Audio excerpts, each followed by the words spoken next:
നമസ്കാരം. P S സിയെ സംബന്ധിച്ചിടത്തോളം സ്പോർട്സ് ഒരു ഒഴിച്ചുകൂടാനാകാത്ത ഏരിയയാണ്. പ്രത്യേകിച്ച് ഇനി വരുന്ന സെക്രട്ടേറിയറ്റ് അസിസ്റ്റന്റിന്റെ മെയിൻ പരീക്ഷ. ആ പരീക്ഷയുടെ പ്രത്യേകത എന്താണ്? 2 പേപ്പറാണെന്നൊക്കെ നമുക്കറിയാം. അതിനകത്ത് ഒരു കാലത്തും ഇല്ലാത്ത പോലെ സ്പോർട്സിന് കൃത്യമായി മാർക്ക് പറഞ്ഞ് ഇട്ടിട്ടുണ്ട് സിലബസിനകത്ത്. 3 മാർക്കാണ് സ്പോർട്സ് എന്നുള്ള ഏരിയ. മിക്കവാറും പ്രിലിമിനറി പരീക്ഷയ്ക്ക് നമുക്ക് 3 വരെ ചോദ്യങ്ങൾ കിട്ടാവുന്നതാണ്. പിന്നെ അത് ആർട്ട് കൾച്ചർ മേഖലയിൽ വരുന്നത് കൊണ്ട് തന്നെ ചിലപ്പോൾ ചോദ്യം ഒരെണ്ണമായി പോകാനും സാധ്യതയുണ്ട്. പക്ഷേ ഈ സെക്രട്ടേറിയറ്റിന്റെ പരീക്ഷയെ സംബന്ധിച്ചിടത്തോളം 3 ചോദ്യം ഷുവറാണ്. ഇന്ന് ഞാൻ നിങ്ങളുടെ മുന്നിൽ അവതരിപ്പിക്കുന്നത് PSC 2023 ചോദിച്ച ചില റാങ്ക് മേക്കിംഗ് ചോദ്യങ്ങളാണ്. ഇതെന്തുകൊണ്ടാണ് റാങ്ക് മേക്കിംഗ് എന്ന് പറയുന്നത്? ആ നിലവാരത്തിലുള്ള ചോദ്യങ്ങൾ തന്നെയായിരുന്നു അന്ന് PSC ചോദിച്ചത്. അപ്പൊ PSCയുടെ ട്രെൻഡ് മാറി, നിങ്ങൾ ട്രാക്കിലായോ? അതാണ് ചോദ്യം. നമുക്ക് ഈ ചോദ്യങ്ങൾ ഒന്ന് പരിചയപ്പെട്ട് നോക്കാം. ഇവിടെ ഞാനിവിടെ ആൻസർ കാണിച്ചിട്ടില്ല. അപ്പൊ ചോദ്യം കാണുമ്പോഴത്തേക്ക് നിങ്ങളൊന്ന് ചെയ്യാൻ ശ്രമിക്കുക. ഇപ്പോ കിട്ടിയില്ലെങ്കിലും നമുക്ക് പ്രശ്നമൊന്നുമില്ല, പഠിച്ചെടുത്താൽ മതിയാവും. അപ്പൊ ആദ്യത്തെ ചോദ്യം, which among the following is the national game of Bulgaria? Bulgaria എന്ന രാജ്യത്തെ നാഷണൽ ഗെയിം ചുവടെ തന്നിരിക്കുന്നതിൽ ഏതാണ്? ക്വസ്റ്റ്യൻ കണ്ട് പേടിച്ചോ? നമുക്കൊന്ന് നോക്കാം. ഓപ്ഷൻസ് ഇതൊക്കെയാണ്: weight lifting, water polo, badminton, Dandi Biyo. ഇതിനകത്ത് ശരി ഉത്തരം വെയ്റ്റ് ലിഫ്റ്റിംഗ് ആണ്. വെയ്റ്റ് ലിഫ്റ്റിംഗ് ആണ് ശരി. പക്ഷെ ഒരു എക്സാം ഹോളില് ഇതൊക്കെ നമുക്ക് ഓരോ രാജ്യത്തിന്റെയും പഠിക്കാൻ പറ്റും. ഇന്ത്യ നമ്മൾ പറയും ഹോക്കിയാണ്, ഔദ്യോഗികമായിട്ടല്ല, അതൊരു വാമൊഴിയായിട്ട് നമ്മൾ പറയുന്നതാണ്. ഹോക്കിയാണ് ദേശീയ വിനോദം എന്ന് പറയും. അതുപോലെ പാകിസ്ഥാന്റെ നമ്മൾ പറയും field hockey. Weight lifting, Bulgaria connect ചെയ്യാൻ എന്തെങ്കിലും മാർഗമുണ്ടോ? നമുക്ക് നോക്കാം. ബൾജ് ചെയ്തിരിക്കുക, അല്ലെങ്കിൽ നമ്മളൊന്ന് ആലോചിച്ച് നോക്കിയേ. വെയിറ്റ് ലിഫ്റ്റ് ഒക്കെ ചെയ്യുന്നവർക്ക് നല്ല എന്തുണ്ടാവും? നല്ല കൈക്കൊക്കെ നല്ല ആരോഗ്യം ഉണ്ടാവും. നമ്മളൊന്ന് സ്ട്രെങ്ത് എടുത്ത് നോക്കി കഴിഞ്ഞാൽ തന്നെ അവരുടെ കൈക്ക് ഒന്ന് ബൾജ് ചെയ്തിരിക്കാനായിട്ട് നമുക്ക് തോന്നും. ആ ഒരു കോഡ് വെച്ചിങ്ങനെ ഒന്ന് കണക്ട് ചെയ്യുക. Weight lifting, Bulgaria. അപ്പൊ വെയിറ്റ് ലിഫ്റ്റിംഗ് ഏത് രാജ്യത്തിന്റെയാണ്? ബൾഗേറിയ. അടുത്ത 2, വാട്ടർ പോളോ. വാട്ടർ പോളോ ഏത് രാജ്യത്തിന്റെ കായിക വിനോദമാണെന്ന് ചോദിച്ചു കഴിഞ്ഞാൽ ഹംഗറി എന്ന രാജ്യത്തിന്റെ ദേശീയ വിനോദമാണ് വാട്ടർ പോളോ. കണക്ട് ചെയ്യാൻ എന്തെങ്കിലും മാർഗമുണ്ടോ? ഹങ്കർ എപ്പോഴുണ്ടാവും? നമ്മൾ നല്ല വിശന്നിരിക്കുമ്പോൾ നമ്മൾ പറയും, ആ സമയത്ത് ഒന്നും കിട്ടാതിരിക്കുന്ന സമയത്ത് കുറച്ച് വെള്ളമെങ്കിലും കിട്ടിയാൽ മതി എന്ന് നമ്മൾ ചിന്തിക്കുന്ന ഒരു നേരം ഉണ്ടായിരിക്കും. അതുകൊണ്ട് തന്നെ ആ വാട്ടറിനെ ഒന്ന് കണക്ട് ചെയ്യുക. Water polo, Hungary. അപ്പൊ വാട്ടർ പോളോ ഏത് രാജ്യത്തിന്റെയാണ്? ഹംഗറി. കൂടാതെ വാട്ടർ പോളോയെ വേറൊരു രാജ്യവുമായിട്ട് കൂടി നമുക്കൊന്ന് കൺസിഡർ ചെയ്യാം, ഗയാന. ഈ രാജ്യത്തിന്റെ ചോദിച്ചാലും വാട്ടർ പോളോയാണ്. അപ്പൊ ഹംഗറിയുടെയും ഗയാനയുടെയും ചോദിച്ചു കഴിഞ്ഞാൽ വാട്ടർ പോളോയാണ്. ഇനി അടുത്ത് നാം നോക്കുന്നത് ബാഡ്മിന്റൺ ആണ്. ബാഡ്മിന്റൺ ഏത് രാജ്യത്തിന്റെ ആണെന്ന് ചോദിച്ചു കഴിഞ്ഞാൽ ഇന്തോനേഷ്യയാണ്. ഇന്തോനേഷ്യയുടേതാണ് ബാഡ്മിന്റൺ. എന്തെങ്കിലും കണക്ട് ചെയ്യാൻ മാർഗമുണ്ടോ? ഇവിടെ ബാഡ്മിന്റൺ, അതിലൊരു ഇൻഡോ ഉണ്ട്. ഇൻഡോ ഈ ഇൻഡോ വെച്ച് ഇന്തോനേഷ്യയുടെ ഇൻഡോയെ കണക്ട് ചെയ്യുക. അപ്പോൾ ബാഡ്മിന്റൺ ഏത് രാജ്യത്തിന്റെ ആണെന്ന് ചോദിച്ചു കഴിഞ്ഞാൽ ഇന്തോനേഷ്യ. ഇന്തോനേഷ്യയുടെ പ്രസിഡന്റ് ആരാ? അഹമ്മദ് സുകാർണോയാണ് ഇന്തോനേഷ്യയുടെ ആദ്യ പ്രസിഡന്റ് ആണ് അഹമ്മദ് സുകാർണോ. അതേസമയം ഇന്തോനേഷ്യയുടെ ഇപ്പോഴത്തെ പ്രസിഡന്റ് ചോദിച്ചു കഴിഞ്ഞാൽ അതാരാണ്? Prabowo Subianto. ഇന്തോനേഷ്യയുടെ ഇപ്പോഴത്തെ പ്രസിഡന്റ് പ്രബാവോ സുബിയാന്തോ. എന്താണ് നമ്മൾ അദ്ദേഹത്തെ ഓർക്കാനുള്ള കാരണം? നമ്മുടെ 76ാം റിപ്പബ്ലിക് ദിനം 2025 മുഖ്യ അതിഥി ചോദിച്ചു കഴിഞ്ഞാൽ അത് പ്രബാവോ സുബിയാന്തോയാണ്.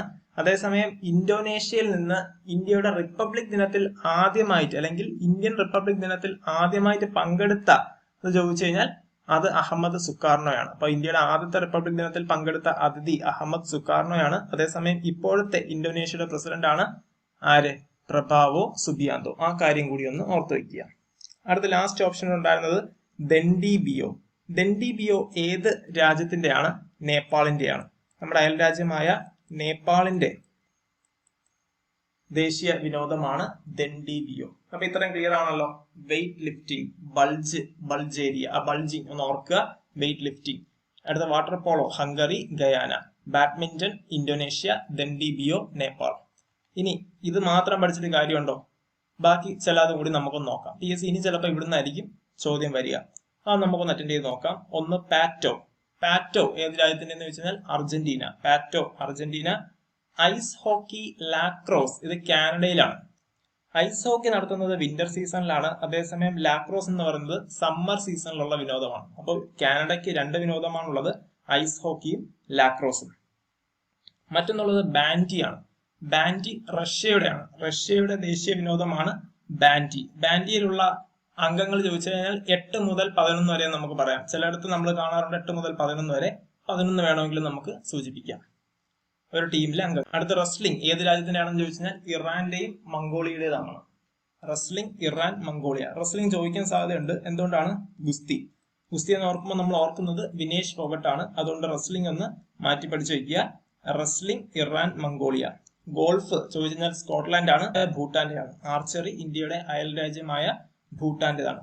Bandy Russia. ഇത്തരം കാര്യങ്ങളൊന്ന് ഓർത്തു വെക്കുക. ക്രിക്കറ്റിന് ഏറെ പ്രചാരമുള്ളത് ഇന്ത്യയിലാണ് എന്ന് കരുതി ഇന്ത്യയുടെ ദേശീയ വിനോദമാണോ ക്രിക്കറ്റ്? അല്ല. ഓസ്ട്രേലിയ, ഇംഗ്ലണ്ട് പോലുള്ള രാജ്യങ്ങളുടെ ദേശീയ വിനോദമാണ് ക്രിക്കറ്റ്. അതേസമയം ബ്രസീലിന്റെ ദേശീയ വിനോദം ചോദിച്ചു കഴിഞ്ഞാൽ അത് ഫുട്ബോൾ ആണ്. അർജന്റീനയുടേത് പാറ്റോ ആണ്. അർജന്റീന ഒരു തവണ PSC ചോദിച്ചിട്ടുണ്ട്. അപ്പൊ അതുകൂടി ഒന്ന് മനസ്സിലാക്കി വെക്കുന്നത് നല്ലതായിരിക്കും. അപ്പൊ നമുക്ക് അടുത്ത ചോദ്യത്തിലോട്ട് പോകാലോ. രണ്ടാമത്തെ ചോദ്യം, വിന്റർ ഒളിമ്പിക്സ് ആദ്യമായിട്ട് നടന്നത് എവിടെയാണ്? ഫ്രാൻസിലെ ചമോണിക്സിലാണ് വിന്റർ ഒളിമ്പിക്സ് ആദ്യമായിട്ട് നടന്നത് 1924. ഇത് മിക്കവാറും നമ്മൾ പഠിക്കുന്നതാണ്. വിന്റർ ഒളിമ്പിക്സിന്റെ ആദ്യത്തെ വേദി ചാമോണിക്സ്, ഫ്രാൻസ്. അപ്പൊ 1924 വിന്റർ ഒളിമ്പിക്സ് ആരംഭിച്ചത്. ലേറ്റസ്റ്റ് ആയിട്ട് പൂർത്തിയായത് ചോദിച്ചു കഴിഞ്ഞാൽ 2022 2022 എവിടെയാണ് നടന്നതെന്ന് ചോദിച്ചു കഴിഞ്ഞാൽ ബീജിംഗ് ആണ്. ബീജിംഗ് എവിടെയാണ്? ചൈനയിലാണ്. അപ്പൊ ചൈനയിലെ ബീജിംഗിലാണ് വിന്റർ ഒളിമ്പിക്സ് നടന്നത്. അതിൽ ഒന്നാം സ്ഥാനത്ത് എത്തിയത് ചോദിച്ചു കഴിഞ്ഞാൽ നോർവേ ആണ്. അതിൽ ഒന്നാം സ്ഥാനത്തെത്തിയ രാജ്യം ചോദിച്ചു കഴിഞ്ഞാൽ നോർവേ ആണ്. ആ പോയിന്റ് കൂടി ഒന്ന് മനസ്സിലാക്കി വെക്കുന്നത് നല്ലതായിരിക്കും. രണ്ടാം സ്ഥാനത്തെത്തിയത് ജർമ്മനി, മൂന്നാമത് അമേരിക്ക, നാലാമത് ചൈന. അപ്പൊ ആദ്യ രാജ്യമായ ചൈനയുടെ റാങ്ക് ചോദിച്ചു കഴിഞ്ഞാൽ 4-മതാണ്. ഇത് എന്തിന്റെ അടിസ്ഥാനത്തിലാണ് നാം പറയുന്നത്? ഏറ്റവും കൂടുതൽ സ്വർണം നേടിയതിന്റെ അടിസ്ഥാനത്തിലാണ് പറയുന്നത്. അപ്പൊ 2022 വിന്റർ ഒളിമ്പിക്സിന്റെ വേദി ചോദിച്ചു കഴിഞ്ഞാൽ അത് ചൈനയാണെന്ന് കൂടി ഒന്ന് മനസ്സിലാക്കി വെക്കുക. ബീജിംഗ് ആണ് പ്രോപ്പർ ആയിട്ട് പറഞ്ഞാൽ. ഇനി പിന്നീട് PSC വീണ്ടും ചോദിച്ചിട്ടുള്ളത് 2026 വേദി എവിടെയെന്നാണ്. 2026 വിന്റർ ഒളിമ്പിക്സിന്റെ വേദി ഇറ്റലിയാണ്. ഇറ്റലിയിലെ സ്ഥലം PSC എടുത്തു ചോദിച്ചിട്ടുണ്ട്. Milan and di Cortina di Ampezzo. ഇതാണ് ഫുൾ ആയിട്ട് പറഞ്ഞു കഴിഞ്ഞാൽ നമുക്ക് വരുന്നത്. അത് ഇറ്റലിയിലാണെന്ന് കൂടി ഓർത്ത് വയ്ക്കുക. അപ്പൊ 2026 ഇവിടെയാണ് നടക്കുക. ഇനി നമുക്കറിയാം ഒളിമ്പിക്സ് നടക്കുന്നത് എപ്പോഴൊക്കെയാണ്? 4 വർഷം കൂടുമ്പോഴാണ്. അതുപോലെ തന്നെയാണ് വിന്റർ ഒളിമ്പിക്സ് നടക്കുക. അവസാനമായിട്ട് ഒളിമ്പിക്സ് നടന്നത് 2024 2024 വേദി പാരീസ് ആയിരുന്നു. 33-ാമത്തെ ഒളിമ്പിക്സ് ആയിരുന്നു പാരീസിൽ നടന്നതെന്നും നമ്മൾ പഠിച്ചിട്ടുള്ള കാര്യമാണ്. 2024 ഇന്ത്യയുടെ റാങ്ക് എത്രയായിരുന്നു? ഇന്ത്യയുടെ റാങ്ക് 71 എത്ര സ്വർണം ലഭിച്ചില്ല? 1 വെള്ളിയും 5 വെങ്കലവുമാണ്. അപ്പൊ 6 മെഡലാണ് ഇന്ത്യ ആകെ നേടിയത്. 1 വെള്ളിയും 5 വെങ്കലവും. അതിൽ തന്നെ ഒളിമ്പിക്സ് ചരിത്രത്തിൽ ആദ്യമായിട്ട് ഇന്ത്യക്ക് വേണ്ടി, സ്വതന്ത്ര ഇന്ത്യക്ക് വേണ്ടി ആദ്യമായിട്ട് ഒരു ഒളിമ്പിക്സിൽ 2 മെഡൽ നേടുന്ന താരമാണ് മനു ഭാക്കർ. ഷൂട്ടിംഗ് താരമാണെന്ന് നമ്മൾ പഠിച്ചിട്ടുള്ള കാര്യം. ഇനി നമുക്ക് ആ ഒളിമ്പിക്സിന്റെ ചരിത്രം കൂടി നോക്കിക്കാലോ. കാരണം ഈ ഓപ്ഷൻ എങ്കിലേ പൂർത്തിയാവും. 1896 ആധുനിക ഒളിമ്പിക്സ് ആരംഭിച്ചത് 1896 ഏതൻസ്.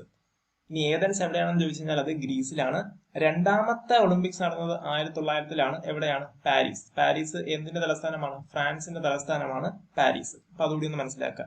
പിന്നെ പാരീസിൽ എത്രാമത്തെ തവണയാണ് വേദിയാകുന്നത്? 3-ാമത്തെ തവണയാണ് പാരീസ് സമ്മർ ഒളിമ്പിക്സിന് വേദിയാവുന്നത്. 1900, 1924, 2024. ഇവിടെ കാണിച്ചിരിക്കുന്ന 1924 ഇത് വിന്റർ ഒളിമ്പിക്സ് ആണ്. അപ്പൊ വിന്റർ ഒളിമ്പിക്സ് ആരംഭിച്ചതും 1924 ഓർക്കുക. അതുപോലെ തന്നെ സമ്മർ ഒളിമ്പിക്സും എവിടെ നടന്നിട്ടുണ്ട്? പാരീസിൽ നടന്നിട്ടുണ്ട് 3 തവണ. 1900, 1924, 2024. ഈ കാര്യങ്ങൾ കൂടി ഒന്ന് മനസ്സിലാക്കി വെക്കുന്നത് നല്ലതായിരിക്കും. അപ്പൊ ഒളിമ്പിക്സിന്റെ ഭാഗം കൂടി ക്ലിയർ ആണെന്ന് വിശ്വസിക്കുന്നു. അപ്പൊ ഇതിന്റെ ഉത്തരം C, ചമോണിക്സ് ആണ്, ഫ്രാൻസ്. ഒരു തവണ രാജ്യം മാത്രം ചോദിച്ചിട്ടുണ്ട്. പിന്നെ ഇപ്പൊ സ്പെസിഫൈ ചെയ്ത് സ്ഥലവും PSC ചോദിക്കുന്നുണ്ട്. അപ്പൊ ഈ ട്രെൻഡ് ഒന്ന് മനസ്സിലാക്കി പഠിക്കുക. അടുത്തൊരു സ്റ്റേറ്റ്മെന്റ് ടൈപ്പ് ചോദ്യമാണ്. ഈ 3 ചോദ്യവും ഒരു ക്വസ്റ്റ്യൻ പേപ്പറിൽ നിന്ന് വന്നതാണ്, ഡിഗ്രി ലെവൽ. അഷ്ലി ബാർട്ടി, നമുക്ക് പേര് കേൾക്കുമ്പോൾ അറിയാം, ഒരു ടെന്നീസ് പ്ലെയർ ആണ്. അഷ്ലി ബാർട്ടിയുമായി ബന്ധപ്പെട്ട് ശരിയായ പ്രസ്താവനകളാണ് ചോദിച്ചത്. ശരിയായതല്ല, തെറ്റായ പ്രസ്താവനകളാണ് ചോദിച്ചിരിക്കുന്നത്. ക്വസ്റ്റ്യൻ പേപ്പർ കിട്ടുമ്പോൾ ഇൻകറക്റ്റ് ആണോ കറക്റ്റ് ആണോ നോക്കുക. അല്ലെങ്കിൽ നമുക്ക് ഓപ്ഷൻ പോവും, കയ്യിലുള്ള പോയിന്റ് 3 കൂടെ അങ്ങ് പോയി കിട്ടും. അപ്പൊ ഇങ്ങനെ ഒന്ന് റൗണ്ട് ചെയ്ത് വെക്കുക ഏതാണ്. ഒന്നാമത്തെ പ്രസ്താവന തന്നിരിക്കുന്നത് ഷീസ് ആൻ ഓസ്ട്രേലിയൻ. ശരിയാണ്, ഓസ്ട്രേലിയക്കാരിയാണ് അഷ്ലി ബാർട്ടി. എന്താണ് ഈ ചോദ്യം വരാനുള്ള കാരണം എന്ന് പറഞ്ഞു കഴിഞ്ഞാൽ 2022 റിട്ടയർ ചെയ്തു. ആ റിട്ടയർ ചെയ്തതോടനുബന്ധിച്ചാണ് ഈ ചോദ്യങ്ങൾ വന്നത്. രണ്ടാമത്തെ പ്രസ്താവന വന്നിരിക്കുന്നത് she won the Wimbledon grand slam tournament 2020 Wimbledon tournament വിജയിച്ചു എന്നാണ് പറഞ്ഞിരിക്കുന്നത്. തെറ്റാണ്. 2021 വിംബിൾഡൺ വിജയിക്കുന്നത്. 2021 വിംബിൾഡൺ വിജയിക്കുന്നത്. അടുത്ത് തന്നിരിക്കുന്നത് ഓസ്ട്രേലിയൻ ഓപ്പൺ വിജയിക്കുന്നത് 2021 ഇതും തെറ്റാണ്. 2022 ഓസ്ട്രേലിയൻ ഓപ്പൺ വിജയിക്കുന്നത്. ഫ്രഞ്ച് ഓപ്പൺ ആണ് ചോദിക്കുന്നതെങ്കിൽ അത് 2019 അപ്പൊ 2019 French open, 2021 Wimbledon, 2022 Australian open. അപ്പൊ ഇതാണ് ആഷ്ലി ബാർട്ടിയെ കുറിച്ച് പറയേണ്ടത്. പിന്നെ റിട്ടയർ ചെയ്യുന്ന സമയത്ത് ഈ പ്രസ്താവന ശരിയാണ്. ലോക റാങ്കിങ്ങിൽ 1ാമത് നിൽക്കുകയായിരുന്നു ആഷ്ലി ബാർട്ടി. അപ്പൊ ഇതിനകത്ത് ഇൻകറക്റ്റ് ആയ പ്രസ്താവന ഏതെന്നാണ് ചോദ്യം. 2ഉം 3ഉമാണ് തെറ്റ്. അതുകൊണ്ട് തന്നെ ബി ഓപ്ഷൻ ആണ് ഇതിന്റെ ശരിയായ ഉത്തരമായിട്ട് വരിക.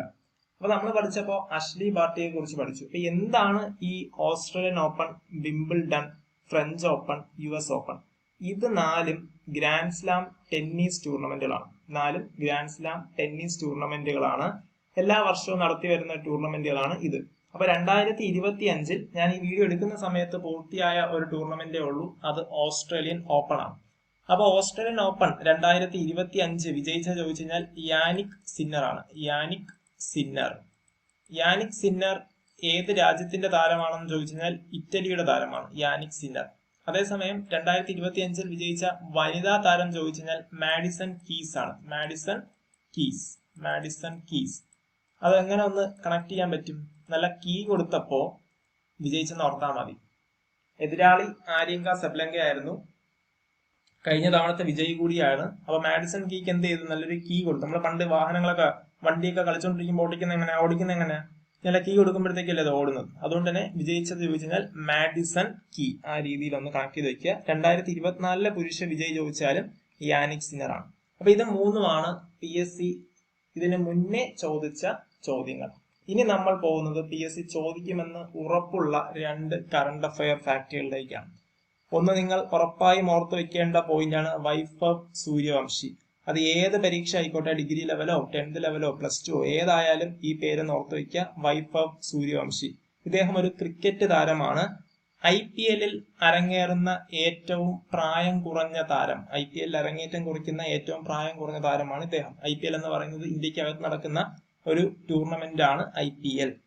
അതിൽ ഉൾപ്പെടുന്ന ഏറ്റവും പ്രായം കുറഞ്ഞ താരമാണ്. അദ്ദേഹത്തിന്റെ വയസ്സ് പത്രങ്ങൾ റിപ്പോർട്ട് ചെയ്തതാണ്. ഈ മത്സരം കളിക്കുമ്പോൾ 14 വയസ്സും 23 ദിവസവുമായിരുന്നു പ്രായം. അതുകൂടി ഒന്ന് ഓർത്ത് വെക്കുക. രാജസ്ഥാൻ റോയൽസിന് വേണ്ടിയിട്ടാണ് കളിക്കുക. രാജസ്ഥാൻ ടീമിന് വേണ്ടിയിട്ടാണ് കളിക്കുന്നതെന്ന് കൂടി ഒന്ന് മനസ്സിലാക്കി വെക്കുക. ഇമ്പാക്ട് പ്ലെയർ ആയിട്ടാണ് ഇറങ്ങിയത്. ഇമ്പാക്ട് പ്ലെയർ എന്ന് പറഞ്ഞാൽ വേറൊന്നുമില്ല, ഒരു താരത്തിന് പകരം സബ്സ്റ്റിറ്റ്യൂട്ട് ആയിട്ട് ഇറങ്ങാൻ പറ്റുന്നതാണ് ഇമ്പാക്ട് പ്ലെയർ. അത്രയും കാര്യം മാത്രം ഒന്ന് മനസ്സിലാക്കിയാൽ മതി. ഇവിടെ നിന്ന് PSC ചോദിച്ച ഒരു ചോദ്യമാണ് IPL ചരിത്രത്തിലെ ആദ്യത്തെ ഇമ്പാക്ട് പ്ലെയർ ആര്? തുഷാർ ദേശ്പാണ്ഡെ ആയിരുന്നു IPL ചരിത്രത്തിലെ ആദ്യത്തെ ഇമ്പാക്ട് പ്ലെയർ. ഇതുകൂടി ഒന്ന് കണക്ട് ചെയ്ത് വെക്കുക. ഇനി എന്താണ് പ്രയാസ് ബർമൻ? വൈഭവ് സൂര്യവംശിക്ക് മുമ്പ് IPL കളിച്ചിട്ടുള്ള ഏറ്റവും പ്രായം കുറഞ്ഞ താരമായിരുന്നു പ്രയാസ് ബർമൻ. അപ്പൊ ഇദ്ദേഹത്തിന്റെ റെക്കോർഡാണ് ആര് തകർത്തത്? വൈഭവ് സൂര്യവംശി തകർത്തത്. അപ്പൊ ആ വൈഭവ് സൂര്യവംശിയുടെ ടീം കൂടി ഒന്ന് ഓർത്ത് വെക്കുക, രാജസ്ഥാൻ. അതേസമയം പ്രയാസ് ബർമന്റെ ആണെങ്കിൽ അത് റോയൽ ചലഞ്ചേഴ്സ് ബാംഗ്ലൂരായിരുന്നു. അപ്പൊ ഇദ്ദേഹത്തിന്റെ റെക്കോർഡാണ് വൈഭവ് സൂര്യവംശി മറികടന്നത്. അടുത്ത ആളാണ് ദേവക് ഭൂഷൺ. ഇദ്ദേഹം ദമാമിൽ നടക്കുന്ന under-18 ഏഷ്യൻ അത്ലറ്റിക്സ് ചാമ്പ്യൻഷിപ്പിൽ ഇന്ത്യക്ക് വേണ്ടി വെള്ളി നേടിയ മലയാളി താരമാണ് ദേവക് ഭൂഷൺ. ഇനം ചോദിച്ചു കഴിഞ്ഞാൽ ഹൈജമ്പ് ആണ്. അപ്പൊ ദേവക് ഭൂഷന്റെ ഇനം ഹൈജമ്പാണ്. ദമാമിൽ നടക്കുന്ന under-18 ഏഷ്യൻ അത്ലറ്റിക്സ് ചാമ്പ്യൻഷിപ്പിൽ രാജ്യത്തിന് വേണ്ടി വെള്ളി മെഡൽ നേടിയ മലയാളി താരമാണ്. അപ്പൊ ഇത്രയും വസ്തുതകൾ നിങ്ങൾക്ക് ക്ലിയർ ആണെന്ന് വിശ്വസിക്കുന്നു. ഈ ചോദ്യങ്ങളെ പറ്റിയുള്ള അഭിപ്രായങ്ങൾ പറയുക. ഇത് റാങ്ക് മേക്കിംഗ് ആയിരുന്നോ എന്നുള്ള നിങ്ങളുടെ കമന്റുകൾ പ്രതീക്ഷിക്കുന്നു. നന്ദി, നമസ്കാരം.